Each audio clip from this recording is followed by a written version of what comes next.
Maybe you have heard this story before, but if you have not, you will surely feel touched by what Dr. Howard Kelly did. This is a true story of a boy selling door to door to pay for his school. One day he found he had only one thin dime left, and he was hungry. He decided he would ask for a meal at the next house. However, he lost his nerve when a lovely young woman opened the door. Instead of a meal, he asked for a drink of water. She thought he looked hungry and brought him a large glass of milk.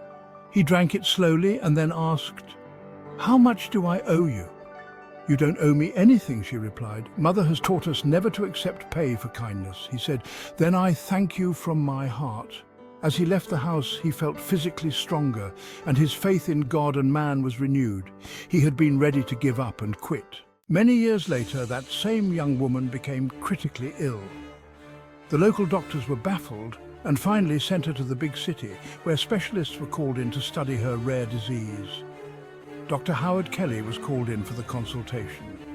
A strange light filled his eyes when he heard the name of the town she came from. Immediately he rose and went down the hospital hall to her room. Dressed in his doctor's gown, he went in to see her and recognized her at once. He returned to the consultation room, determined to do his best to save her life. From that day, he gave special attention to her case. After a long struggle, the battle was won, and Dr. Kelly requested the business office to pass the final bill to him for approval. He looked at it, wrote something on the edge, and sent the bill to her room. She feared to open it, for she was sure it would take the rest of her life to pay for it all. Finally, she looked, and something caught her attention on the side of the bill. She read these words, "Paid in full with 1 glass of milk." Signed, Dr. Howard Kelly.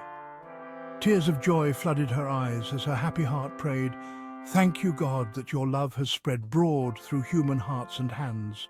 Dr. Howard Kelly, who lived from 1858 to 1943, was a distinguished physician who was one of the 4 founding doctors of Johns Hopkins, the first medical research university in the USA.